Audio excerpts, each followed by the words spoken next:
Hi, I'm Rick Stengel. I'm the editor of Time magazine, and I am here with Bill Gates to talk about his story for Time this week. Welcome, Bill. Thank you.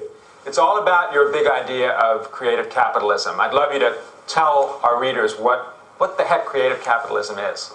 Well, capitalism's done a great job for the people who are well off. But if we look at the disparity between the poorest and the rest of the world, that gap is growing. And so the question is, can we take some of the carrying and innovation power, the resources of corporations, and get them to focus more of that on the needs of the poorest? And it's very timely because whether it's breakthroughs in medicine or using cell phones in creative ways, new forms of banking, food with better nutrition, there are clearly some things that these large companies with their great resources and their innovation power, if we get them to apply that more significantly for those with the most need, that we can reduce impoverishment far faster than simply relying on government alone. Mm-hmm. You write about how this idea mixes two primal human impulses, the self-interest that we all have and the desire and willingness to do good and help others. How does creative capitalism mesh those two impulses?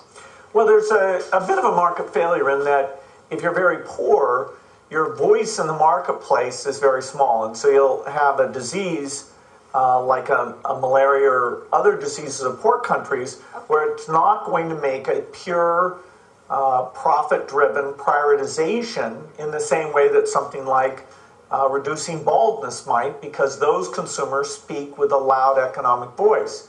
So how do we alleviate that?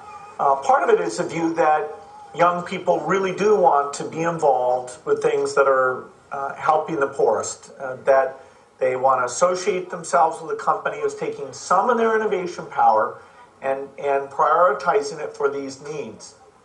Now, there are people like C.K. Prahalad who pointed out that as you look at the needs of these consumers, you often come up with cost breakthroughs and you find a higher volume market. And so you can sometimes go down this path with it being purely sort of philanthropic, brand-oriented, just fulfilling the broad mission, and see that it actually does fit in with the more traditional way of prioritizing things. And that's fine with me. I think you've got to explore the space, and you will find things that are economic and things that are more reputationally driven. Mm-hmm.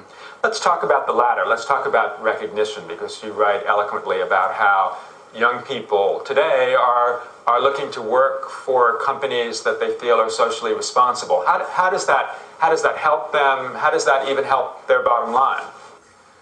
Well, I do see this big change that young people in their life's work want to feel like their company really is a positive agent for change. If their company has a certain type of science, that it's not just for the richest. And I think that is a very positive instinct that we can draw on, because companies compete to hire those people, to have them enthusiastic about the work they do. And so by taking each industry and having literally rankings that show which companies are being the most innovative and looking out for the needs of the poorest, then we'll raise the level of activity as people look at how they're being viewed. You're one of the great capitalists of the 20th century. And in the piece, you talk a little bit about the ways that capitalism has failed at the bottom of the market, or in the third world, in the developing world. How has capitalism not worked in terms of how people are feeling right now? Well, capitalism over long periods of time has worked better than anyone expected. And it's easy to lose sight of the fact of that because we look at individual companies that fail, and yet the overall total employment over the decades has gone up and up and up. So I don't think there's many people who'd want to set the clock back and say, okay, I don't want the breakthrough medicines, I don't want the empowerment of the internet or the cell phone or the great things that we have. At all times, you're always worried about imbalances, but that's partly why the system works so well. If there's a shortage of clean energy, then the high people who understand those areas are drawn in. Right. And energy is a great example where I'd say there's 20 times as many brilliant people thinking about energy breakthroughs today as there were 10 years ago. So I love the energy space. It's a great example of capitalism seeing a need, drawing in big companies, small companies, funding research at universities. This is happening particularly in the U.S., but it's more global today than it would have been in the past.